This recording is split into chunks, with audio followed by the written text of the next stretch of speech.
Dikasih donat. Mau bilang apa ke Bapak Presiden? Makasih. Tadi dikasih apa sama Bapak Presiden? Masker. Mau ucapin apa sama Pak Presiden?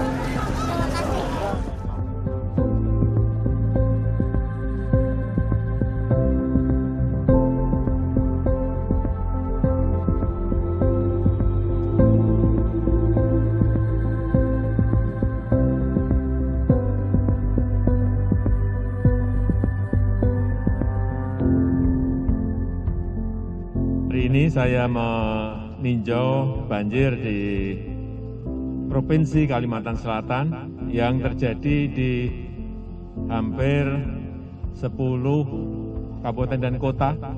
Ini adalah sebuah banjir besar yang mungkin sudah lebih dari 50 tahun tidak terjadi di Provinsi Kalimantan Selatan. Terakhir, saya ingin menyampaikan duka cita yang mendalam atas korban yang meninggal di musibah banjir di Kalimantan Selatan ini. Semoga keluarga yang ditinggalkan mendapatkan kesabaran dan keikhlasan.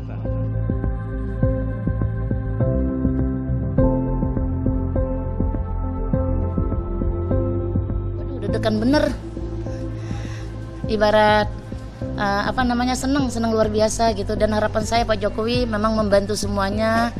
Mudah-mudahan ada jalan dari Allah Ta'ala untuk Pak Jokowi membantu kami semuanya. Bangga dan gembira, semangat semuanya. Terima kasih atas bantuannya.